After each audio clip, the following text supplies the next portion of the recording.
episode 119 of the Fair Enough podcast.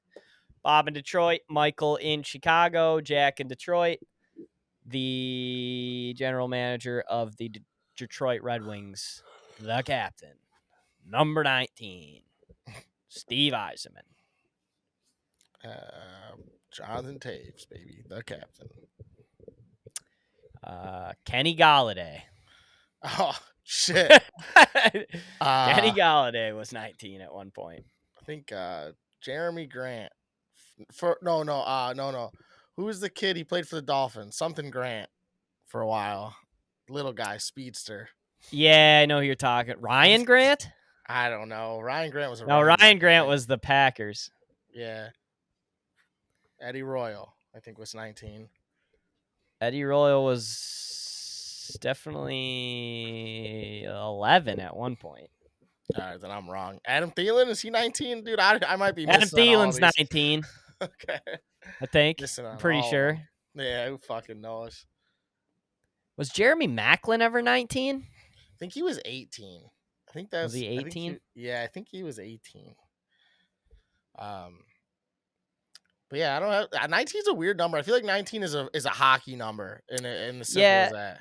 Not really a basketball number. Like who's 19 in basketball? Nobody. Literally ever never maybe seen a 19 once. Yeah. No, that's weird. Like why? I don't know. That is weird. But I feel like there's a lot of 19s in hockey. But I don't know. Quickly backtrack from the weekend. We were in a golf outing. You might have saw on my Instagram story. I should have posted it to the pod Instagram story. That was stupid. I'm just realizing that now. Mike looked great. We didn't play as great as Mike looked, unfortunately, for the boys. We shot 3 under. That ain't gonna win you the scramble anywhere. Yeah. Unless it's like Augusta or Pinehurst or something. But True. a lot of effort was out there.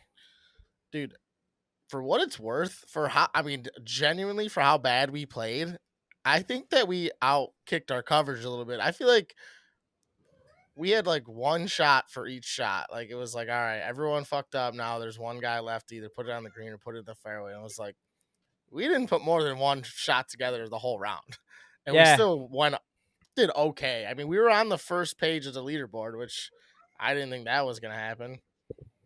We had a lot of clutches. You're right. Yeah, a lot of one putts, which was surprising.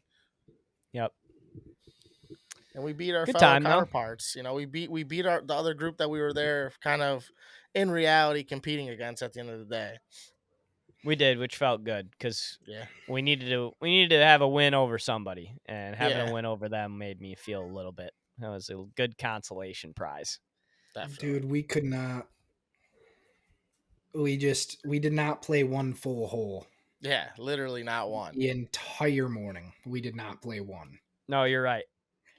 We would have 3 shitty shots, and then somebody would make a 12-foot putt to save par. We didn't put it together. 3 over. It's not even funny. You're right. We didn't put it all the way together, not even one time. No, but that was so much fun. I do think that group. I'm not saying that group is going to shoot 15 under because I'm on the team, so it's just because. But that group, I think, with each of the games, when we're playing good or even like remotely good, could shoot low though, honestly. Because like Gary and Jack got like a lot of the distance. You are good. I'm telling you, I'm not as bad. Like that was the worst I've played literally in my entire life. No bullshit. No, I've seen you play golf several times. I know that you're not that bad. You just had a bad day. Like even Jack didn't have his best day at all. That's what I'm saying. We all played like piss as well. We all played well under what we're capable of playing. Mm-hmm. That's the reality of the situation. That's what I'm saying. I feel like that group, especially on that kind of course, could definitely shoot really low if we had another opportunity, which we will next year. For sure. We're going. Well, if you've ever played in a scramble and you've turned your card in and you get to the leaderboard and you see that somebody shot like a 50, that happened in this scramble that we were in, were just an unbelievable score. And it was because they were these 4 80-year-old guys. And if you were 65 and older for your entire group, you got to tee off from the Reds. Yeah. So on that one, for example, that par 3, that was a good. I think you pointed that out, Mike. The guy we were shooting from 180 on this par 3. The Reds was at 100. Yeah. So like these guys are collecting strokes left and right. Yeah, that was our only bogey of the hole, and then the Red teams were 100 yards away. Where it's like that's a big difference, you know. It's huge. Yeah. So fuck those guys. Sorry that they're old, but fuck them. Bro, they posted a 57. Those dudes didn't even look like they could have went 13 under from the green. No, and that you're right. Like that's the other from the green. Yeah, that's the other sketchy part about it is that they did not look like they could have posted that no matter where they were. If they were on the fringe, they weren't posted at 57. You're right about that. I just read something or saw this video, and these guys were pretty much like they were talking about this exact thing happening. Like when somebody posts a complete bullshit score and a big scramble, you pretty much like their punishment is having to go grab that trophy and feel like a fucking asshole. You know, like there's nothing else that needs to be done. Like you just kind of eat that. If you're really that competitive about a scramble like this, then go fuck yourself. You know, like if you're going to be the guy to stand up and say something. But I don't know. It still hurts. It's like, how close were we? Like if there was a person that shot 12 under. Well, I think there was a couple of teams. I wouldn't care so I much. think there were a couple of teams that were pushing 8.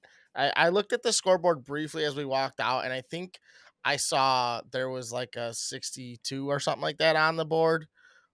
Which either second or third place. I think there was a lot of 3s, 4s, and 5s, and I think there was like the 13, obviously, and I think that there was like 2 or 3 teams that were like 8 to 7 to 10 in that range. Right. So I do think that we weren't as far off, but we still weren't close. Yeah.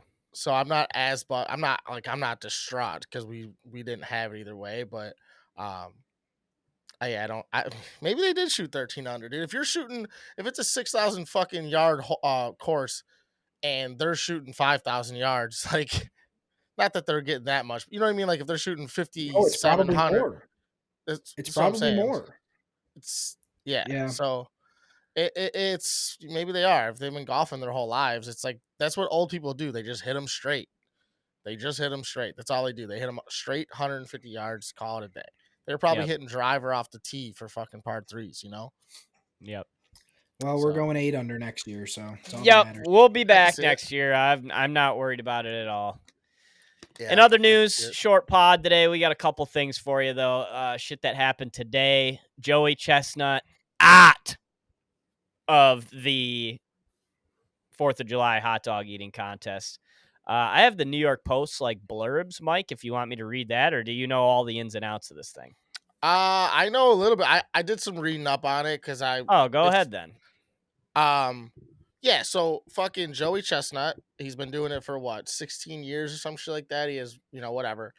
He partnered with another brand of hot dog, an Impossible brand of like a vegan brand of hot dogs. So pretty much like Nathan's was like, hey, you can go do a competitive, like a rival competitor hot dog eating contest. No big deal. Like you're Joey Chestnut. Like we're not going to like tell you no because you are what brings everything in. But pretty much they said like as long as you don't promote or mention any other hot dog brand, essentially. That's it. Like you can go do it. You just can't be promoting it. You can't be the one that's like, the front runner of it. I guess he ended up doing that. He's taking a deal or some shit with Impossible brand fucking hot dogs. And Nathan's was like, the quote that I read from one of the people from Nathan's was like, Joey Chestnut's the Michael Jordan of competitive eating.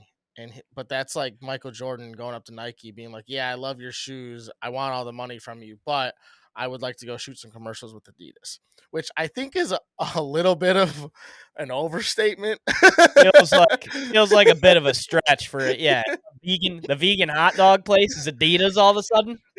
That's what I was going to say. I was like, I think that was a little bit over the top, but I do understand the comparison. Like they said, hey, this is the deal. Go do whatever the fuck you want. Just don't promote another hot dog, seeing that we kind of made you.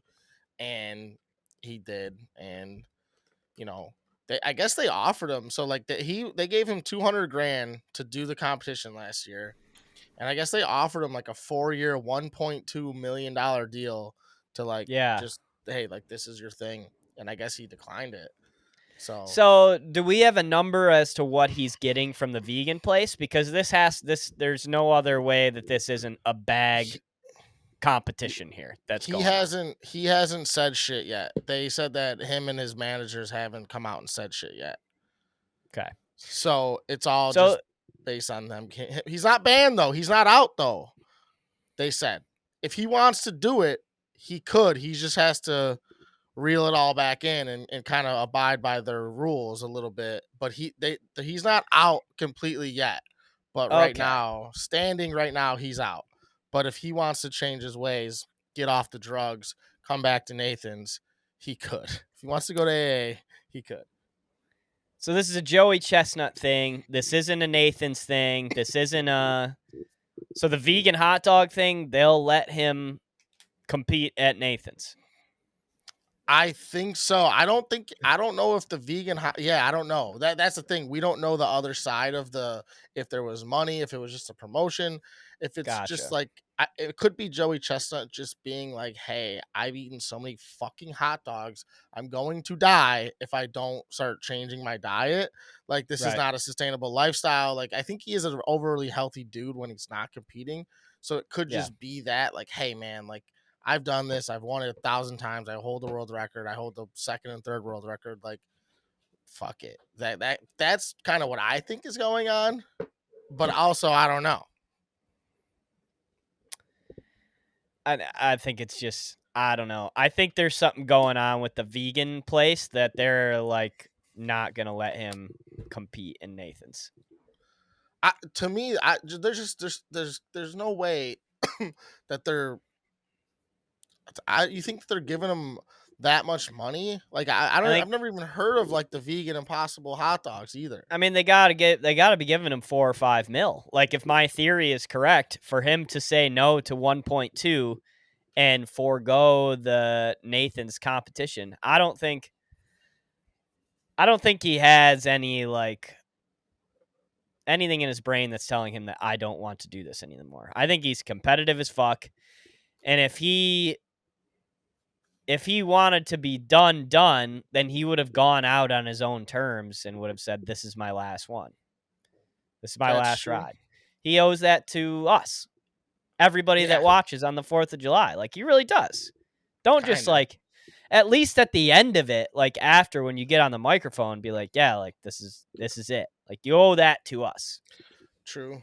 Quitting in the off season or quitting right before the competition, a month before, is crazy. He's an American. He's an American icon. He's not going to do that to us. There's got to be something, and green talks.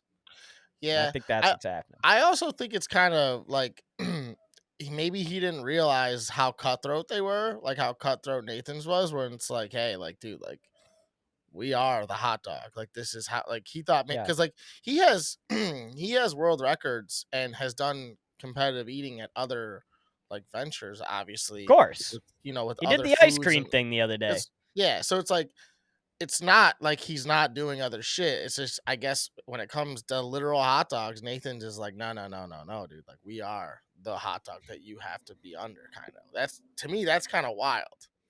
That'd be a hell of a commitment if they were like, "We're gonna give you $5 million, but you can only exclusively eat these Impossible hot dogs for the rest of your life." In public, at least. Like, you can't be caught with the fucking some hog in your hand ever again. Would you take that? Would you take that if it was like, say, Don's was giving you $3 million, just a $3 million check? You can only eat Don's for the rest of your life. $3 million. $3 million, only Don's, and you're as old as you are now. It's happening now, so you got a lot of life left to eat and make other money. That's such a number that it's like, that is enough to like really make things happen, and like you can definitely, but like I don't know if that's enough to only eat Don's the rest of my life. I don't think I would take it. I think I'd rather work for fucking 60 grand the rest of my life and eat whatever I Gotta want. think. And 3 not make. million. No, I know. You're not gonna. S&P 500. You get 10% return. You don't have to work again, right, Jack? Is my math correct on that? If you have how much? 3 million, and then you just invest it all. Yeah, you could take 10% year over year on that. There you go. Yeah, but at that point, it's not about the money, dude. Like, that's the thing about money is that after you get so much of it, like, you don't need any more of it. Like, to me, enjoying, that's why I quit my fucking job. I mean, I know 3 million's a lot different than what we're talking, like, what I'm talking about. It's like, I'd rather be happy, and like, food is one of the most fun parts of life to me. It's like sleep, coming, eating. Like, those are like the three best parts of life. And you could rotate 2 and 3. Exactly. And it's like to like say, hey, this is the only thing. It's, I don't know, it's like getting married, dude. It's like you only bang the same chick the rest of your life. I don't want to have to do that for 2 of my 3 favorite things, you know? Yeah, we're already getting hard to one. Yeah. Marry, fuck, kill, sleeping, eating, coming. Yeah. I don't know. I don't think I would take it. It'd have to be like 10. 10 mil? I think 10 would be minimum for me for that. I mean, obviously that's me being silly, but like, I honestly, like, when I really think about it, that's like people are like, oh, if I gave you $10 million right now, would you take it? And they're like, yeah. And he's like, okay, but you die tomorrow. It's like, well, then no, I wouldn't take it. Obviously, like, it's like that stupid thing, you know, where it's like, yeah, well, then your life is worth 10 million. It's like, no, it's not, dude. It's really not. But right, you know, like, come on, shut the fuck up. But I don't think I'd take it. Would you take it? What would you take? What would your minimum be? Well, I said Don's because I would do it for Don's. Yeah. I would take. It'd probably have to be 10 mil. It'd have to be double digits. I love food too much. I love cooking too much. Well, I would miss all that shit. That's another thing too, is just the inconvenience of having to go to McDonald's every day too. Like, it, you know, true. Like that getting it, you know, getting in the car, ordering it, yada yada. Like, do you get it for free, or do you have to pay for it every time? No, you got to pay for it every time. You're making 10 mil. Well, okay, no, actually, fuck that. You don't have to pay for it. Yeah, I was gonna say that's like saying them. This is a deal directly from Don's. Yeah, I was just say that's like Jordan Michael Jordan having to pay for his shoes. Yeah, yeah. What a tough stray for Adidas to catch in this segment. No shit. You want to hear some Germany? Oh yeah, they're mad as fuck. You want to hear some shit though? Fuck. Joey Chestnut in the Nathan's hot dog eating contest. Guess how many he's eaten over his career in this tournament alone? How many years has it been? Can you give me that? I think it's 16. I think he's done it 16 times, or he's won it 16 times. I think he's either done it or won it. I think he's done it 16 times and he's won like fucking 12 of them. Okay, hold on. Dude, I don't even know how many they eat when they win. I'm assuming it's how long do they get? 1 minute? 10 minutes. I'm gonna go. 10 minutes. I'm gonna go 800. Wrong. Wait. They get 10 minutes. 10 minutes. Dude, the record is, I think, 74 in 1 year. Yeah, Jack. I was going somewhere between 50 and 60 per competition. Okay. Yeah, I'm gonna say. Oh man. I'm gonna say 950. So is 1,152 hot dogs eaten. Holy shit. Yeah, which comes out to like 72 a year. So maybe he did it more than 16 times, but I don't know. I don't know. In feet, the length of hot dogs he's eaten is 648 feet worth of hot dogs, which is the stupidest stat ever, but I got a little post. I like that stat a lot. Like, that is such a long line of hot dogs. That's the most fair enough podcast stat I've ever heard in my life. Right? That's like when I did. That's like when I did that shot ski, the fucking world's longest shot ski. It's like, what the fuck are we talking about? I can't believe he did that. Yeah, it's just wild. But Okay, I mean Joey Chestnut. We need the guy back. It's not the 4th of July without Joey mucking dogs. Yeah, it really isn't. We already lost Kobayashi. We're gonna be Also, down to the Lemonade Man pretty soon. yeah, I got one more thing about the fucking Nathans that I got. Now that I'm thinking about it, Nathan and their fucking crew need to make it later. They do it at like noon. It's like make it at like 5. Yeah, make it a primetime event. Yeah, not this fucking like, especially when it's on a weekday. It's like stop.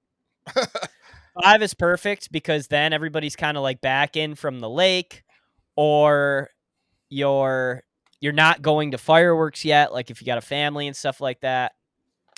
Yeah, 5's perfect. The lights, like it's still bright out. Yeah, let's do like Kentucky Derby time for this thing. Like a 5:17 start. The Nathan's hot dogs. Exactly. I agree 100%. By the way, we can't get off the hot dog topic just real quick without talking about how bad our hot dogs were. We're not going to say the golf course because holy shit, because it was a fantastic event, phenomenal event. Yeah. Outside of the dogs, so it was almost like something had to go wrong. Yeah. These dogs went wrong, and they were the dogs that you don't like already.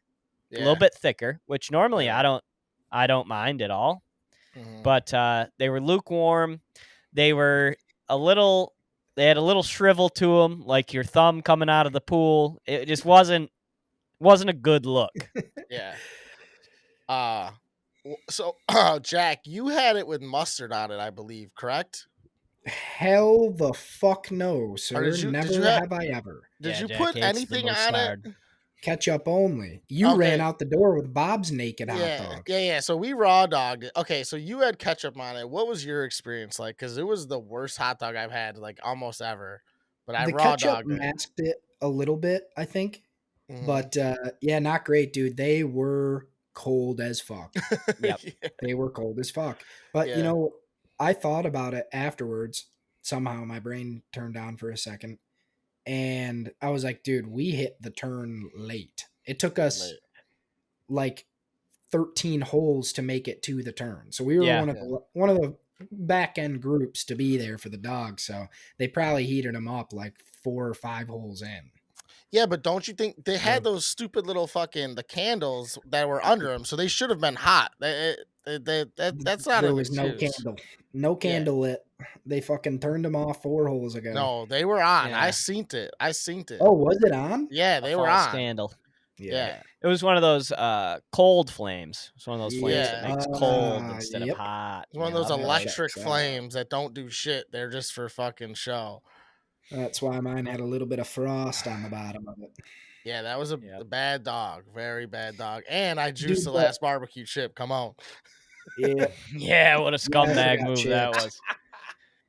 Dude, but when I see a fucking dog in a tinfoil wrapping, gets me going. And that ruined it a little bit. But I will say the steak was phenom. The potatoes were phenom. The green beans, phenom. Yeah. The post-match dinner was great. Yeah, very good.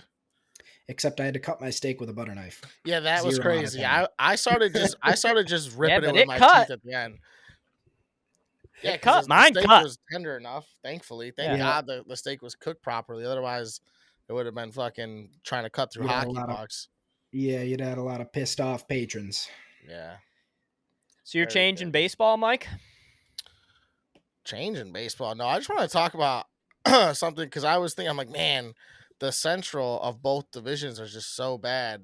But I was looking at it, and the fucking NL Central, every single team is like kind of good.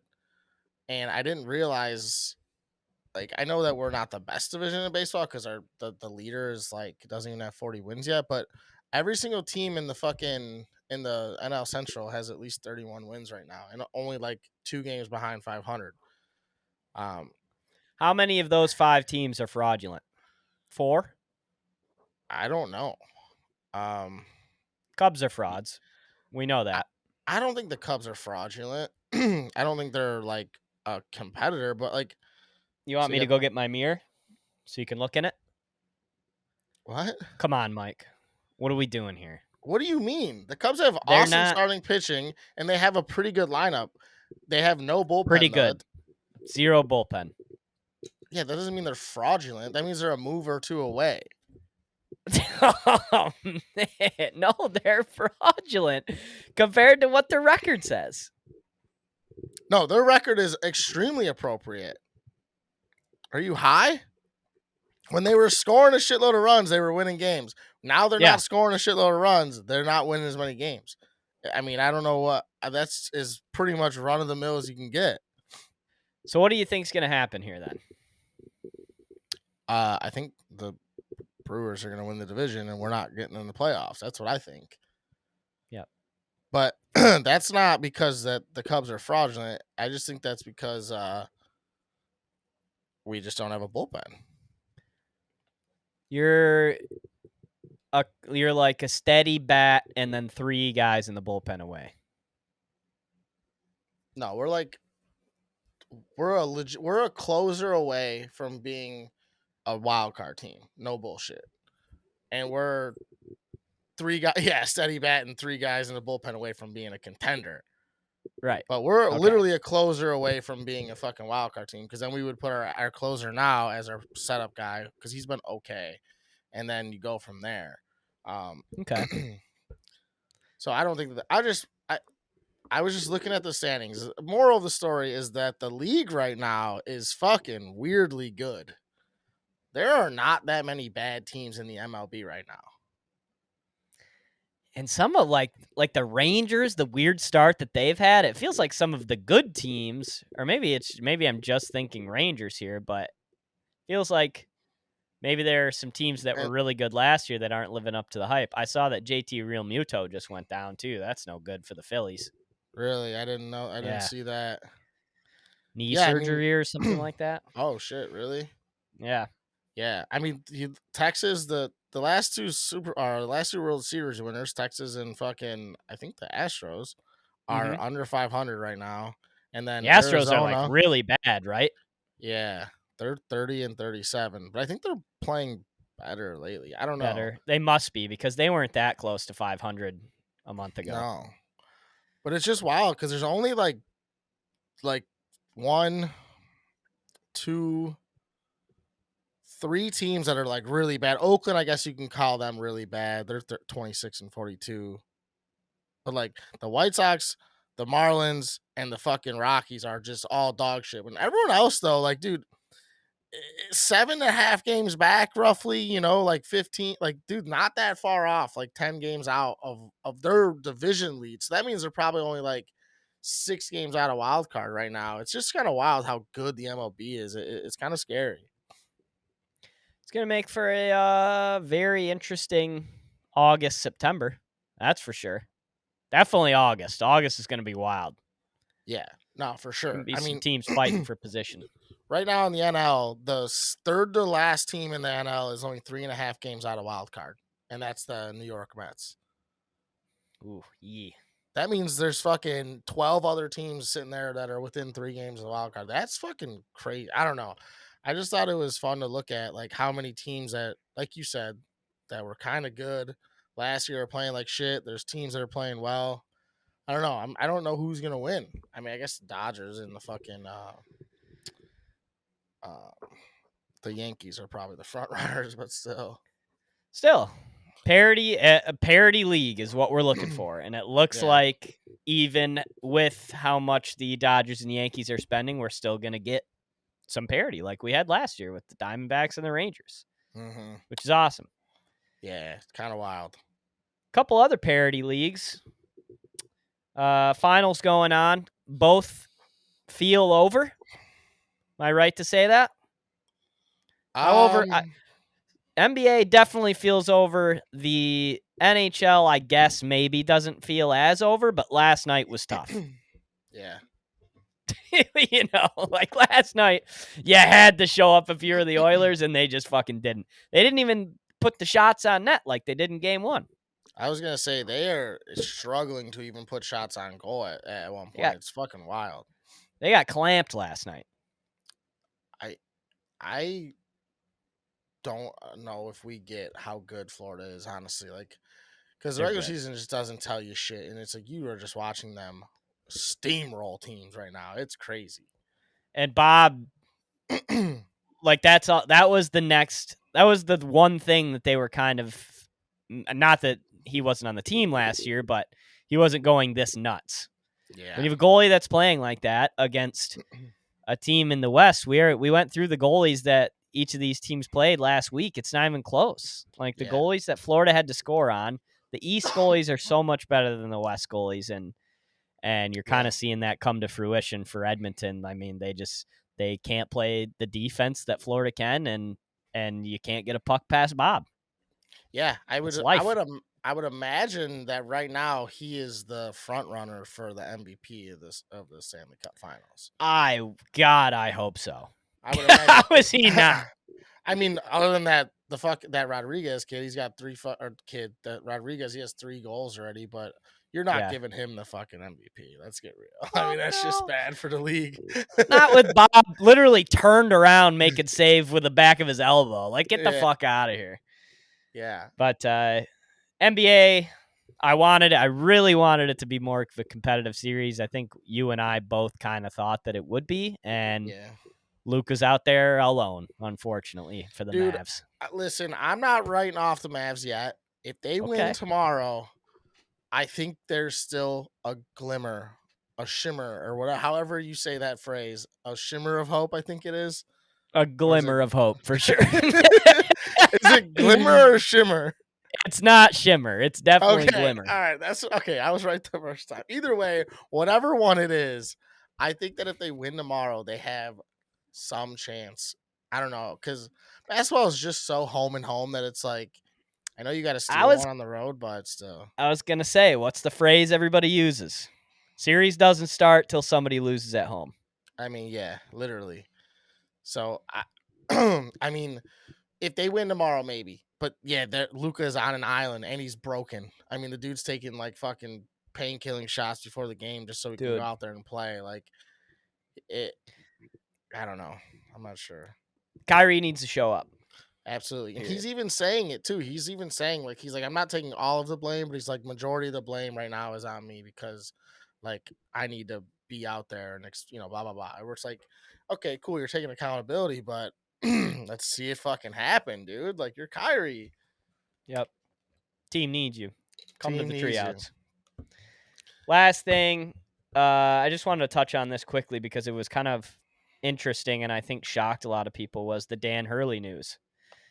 Dan Hurley, UConn head coach of the national champion last year. Well, last 2 years. Going for a three-peat. He told the Lakers to kick rocks. And I'm going to give you a theory here as to what I think happened. So Dan Hurley is a East Coast guy. His dad was like a coach in New Jersey. Like, he's just kind of been an East Coast guy his whole life. But I think what happened is he went to LA, and I mean, the Lakers had to pitch to him, right? They were taking him from his baby that he built. So they had to make a pitch. And I think that they had a shitty pitch. They don't know what the fuck's going to happen after LeBron. They were basically just floating the fact that it's just the Lakers and we're going to be fine. And I think Dan was like, fuck that. Like, you guys don't have a real plan. How I want to have success if I'm going to come here, and I feel like that I can't. I don't think that it was as much the money. I think it was more so Lakers' incompetence. What do you think about that? I agree 1,000% with that. I was just talking to my pops about this. The same exact thing you're saying is that you don't even know if LeBron's going to be on the team this fucking year. You know what I mean? Right. And they're talking about potentially shipping out Anthony Davis. You know what I mean? It's like they might not have a team. And in the NBA, dude, you get fired quicker than you can fucking spell the word fired, dude. That's a fact. So, and it's like I think it's 1,000% that. Why are you going to go to such an uncertainty? It's like, even if LeBron stays for a year, 2 years, and he retires, it's like once LeBron's gone, that team is in damn near full rebuild. Why does Dan Hurley want to walk into that? 100%. I don't think they just did not have the plan that he wanted them to have. And why it's I think people don't think about it either. The fact that it's tough to make that jump. Oh, it's huge. So many high-profile head coaches have done it and have gone back because they failed. Look at like a great example, one that we're staring in the face as Michigan fans. Look at John Beilein. Like John Beilein was the best basketball. God damn it, Stefan, get the fuck out of here. The people are trying to call me. John Beilein was the best head coach Michigan has ever had basketball wise, and he went to national championships and obviously didn't win one. Should have won one. 2013, Louisville, Rick Pitino, tear down the banner. Cheating fucks. But John Beilein was a great coach, should have done well in the NBA if you believe in transitive property, and he got to Cleveland, and they basically said, we hate this guy's guts. Like, hate his guts. The players hated him. Like, the organization hated him. It just didn't translate. The only guy that I can think of that really, like, made the leap after he was successful in college was Billy Donovan. And I was actually just going to bring up Billy Donovan. He's not even doing that, like, that well, and I'm pretty sure he's done it twice if I'm not mistaken. I could be very wrong on that, but like, yeah, he's got a job, but like the Bulls aren't good. Like we're we're just run of the mill mediocrity fucking city. Like that's all we are. It's like I don't know. I agree with you. I mean, look at Calipari. I'm pretty sure did it. Rick Pitino. I'm pretty sure did it. They all went back. Yep. I think there's another guy I'm trying to think of that high profile, but it's like there's these guys all just go back because it's so difficult. I don't blame Hurley, but a funny theory that my brother was talking to me about was saying that Dan Hurley is going to be now, especially if he continues to win or even has moderate success, is going to be such a high profile, like he's setting the market for himself almost by turning this down. Where it's like, oh yeah, you're right. That's a smart move on his part. Yeah, so like, especially if he Long continues to win, and it's like, dude, every year, every NBA team is gonna be like, well, what, like, they're gonna throw a fucking bag, like a huge number at him, and hopefully have the plan set up for him to come. Where it's like, this guy is like, I don't know. I feel like he's setting himself up for success. Dan Hurley is, and I think it was smart for him to not take this job personally. It's almost, I love that.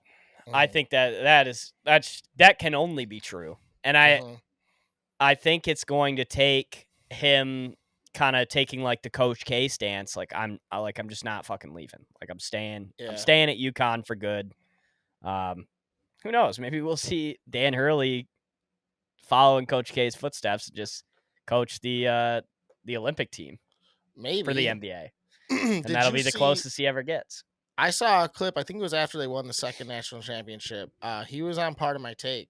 I just saw a recent clip of this, and he was saying how he's like, no, eventually, like, he's like, this is every coach's dream, is that they want to do well in college and then they want to get to the NBA. Like, he's like, I'd be lying if I said I didn't want to be an NBA coach, which kind of surprised me because I thought he was in that boat, like that Coach K, like, I'm going to take UConn and be just UConn forever.